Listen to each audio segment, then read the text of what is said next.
এই দেখেন উনি যে একটা পাঞ্জাবি পরছে, দেখেন পাঞ্জাবির অবস্থা দেখেন, এই দেখেন একদম ছিঁড়া, দেখছেন? এই দেখেন, মানে একজন মানুষ এতটুকু অসহায়ভাবে কিভাবে চলতে পারে? আমার অনুরোধ আপনাদের কাছে হাত জোর করে বলছি, হয়তো আপনারা 10 টাকা ভাইকে দেন, না হলে ভিডিওটা একটা শেয়ার করে দেন। আপনাদের একটি শেয়ারের মাধ্যমে হয়তো বা বদলে যেতে পারে আমার এই নবমুসলিম ভাইয়ের জীবন। আসসালামু আলাইকুম প্রিয় দর্শক, আমরা আসছি এক নবমুসলিম ভাইয়ের বাড়িতে। আমরা শুনছি যে উনি অনেক অসুস্থ এবং সে তার দিনগুলো অনেক অভাবে কাটাচ্ছে, তার খুবই সমস্যা। দেখি, আপনারাও দেখেন, আমিও দেখি যে তাদের কি অবস্থা। আসেন।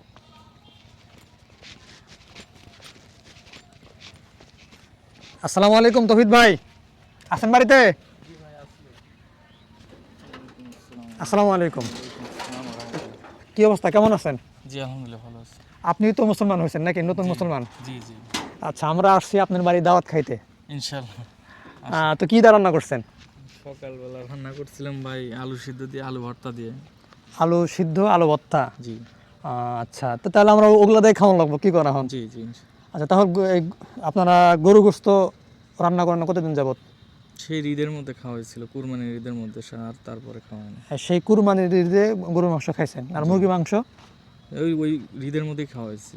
তো আমরা শুনলাম যে আপনি খুব অভাবের ভিতরে আছেন, প্রতিদিনই আলু ভর্তা, ডিম, মানে এগুলা দিয়ে আর কি আপনার শাক পাতা দিয়ে বলে সংসার চলতেছে, জি জি এই অবস্থা।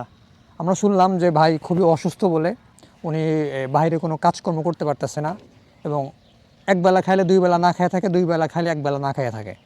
ভাত রান্না তরকারি থাকে না, তরকারি রান্না করলে ভাত থাকে না, এই অবস্থা। আমি শুনছি যে আপনার একটা ছোট মেয়েও আছে, ওরা কি পড়াশোনা করাইতেছেন নাকি? জি না, পড়াশোনা খরচ চালাইতে পারি না, এই জন্য পড়াশোনা বন্ধ হয়ে গেছে। আসলে প্রিয় দর্শক, আপনারা দেখেন, যার সে একবেলা ভাতই খেতে পারে না ঠিক মতো, সে তার মেয়েকে কিভাবে সংসার, কিভাবে সেই মেয়েকে পড়াশোনা করাবে? আমরা মানে যতটুকু শুনছি যে সে অনেক অসুস্থ, ওই যে যেটা বললাম আপনাদেরকে, যে খাওয়া দাওয়া ঠিকভাবে হইতেছে না, সংসার নাই। এরপরে শুনলাম ওরা যেখানে মানুষ বাথরুম টয়লেট করে সেটাও নাকি ভাঙ্গা। আচ্ছা ভাই, আমরা চাচ্ছি যে আপনার ভিতরে যাই, একটু যদি আমরা দেখি বা দর্শকদেরকে দেখাই, তো আপনার কি কোনো অনুমতি আছে? জি অবশ্যই আসুন। আচ্ছা, আপনারা একটু আসেন, দেখেন যে এই বাথরুমের কি অবস্থা। এইটা তো হচ্ছে আপনাদের বাথরুম নাকি? জি জি প্রিয় দর্শক, আপনারা দেখেন যে এই যে বাথরুম, মানুষ যেখানে একটা প্রাইভেসি জায়গা, সেটাও দেখেন কি অবস্থা, ভাঙ্গা একদম। এই যে এটা হচ্ছে কল, টিউবওয়েল, দেখেন একজন মানুষ কিভাবে থাকে। আচ্ছা ভাই, আমরা শুনলাম যে আপনারা যে জায়গাতে আছেন এটাও বলে আপনাদের জায়গা না, এটা হচ্ছে এটা সরকারি জায়গা, এটা আমার বাবার জায়গা। মানে এখন আমার বাবা যদি আমাদেরকে বের করে দেয়, তাহলে আমাদের থাকার মতো জায়গা নাই।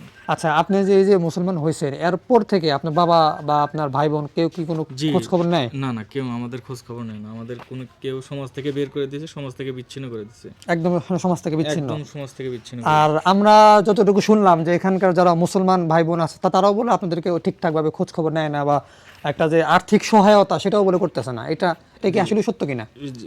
মানে এই কথাটা একদম সত্য, এটাও ঠিকই শুনছেন। আসলে এলাকার যে মুসলমান ভাইরা আছে তারাও আমাদের ঠিকভাবে খোঁজ খবর নেয় না। আমরা খেয়ে না খেয়ে দিন কাটাইতেছি। মানে আপনারা যখন মুসলমান হয়েছিলেন তখন অল্প একটু খোঁজ খবর নিছে, এরপর থেকে আর এরপর থেকে কেউ আর খোঁজ খবর নেয় না, কেউ দেখতেও আসে না।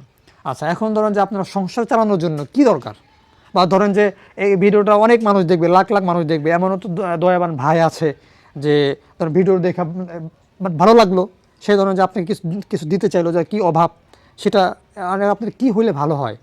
এখন একটা অটো গাড়ি হইলে আমার জন্য সবচেয়ে ভালো। আমার পরিবারকে চালানোর জন্য একটা অটো গাড়ি, যদি কোনো হৃদয়বান ব্যক্তি আমার পরিবারের কথা চিন্তা করে, যে একটা পরিবার ইসলাম ধর্ম গ্রহণ করছে পরিবার সহ, সেই ভাইটা এখন খেয়ে না খেয়ে দিন কাটাচ্ছে, তার পাশে যদি মেহেরবানি করে আমরা সবাই দিনী ভাই হিসাবে সবাই যদি একটু দাঁড়াই ইনশাল্লাহ, তাহলে আমার একটা অটো গাড়ি হলে আমার পরিবারকে আমি সচ্ছলভাবে চালাতে পারবো। আচ্ছা প্রিয় দর্শক, আমি আপনাদেরকে আরেকটা জিনিস দেখাই। উনি যেহেতু নব মুসলিম ভাই, হিন্দু ধর্ম থেকে ইসলাম ধর্ম গ্রহণ করছে, সে এতটুকু অভাবে আছে, আমি তাকে প্রায় বাজারে দেখি বা মানুষের মুখ থেকে শুনি। এই দেখেন উনি যে একটা পাঞ্জাবি পরছে, দেখেন পাঞ্জাবির অবস্থা দেখেন, এই দেখেন একদম ছিঁড়া, দেখছেন? এই দেখেন, মানে একজন মানুষ এতটুকু অসহায়ভাবে কিভাবে চলতে পারে?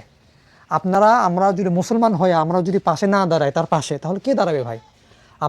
আপনাদের পক্ষে যতটুকু সম্ভব হয়, আমরা যদি কেউ যদি পারি, কারোর যদি আর্থিকভাবে সচ্ছল থাকি, আমরা কেউ সাহায্য করি। আমার কথা একটা অনুরোধ আপনাদের কাছে হাত জোর করে বলছি, হয়তো আপনারা 10 টাকা ভাইকে দেন, না হলে ভিডিওটা একটা শেয়ার করে দেন। আপনাদের একটি শেয়ারের মাধ্যমে হয়তো বা বদলে যেতে পারে আমার এই নবমুসলিম ভাইয়ের জীবন। আসসালামু আলাইকুম রহমতুল্লাহি ওয়া বারাকাতুহু।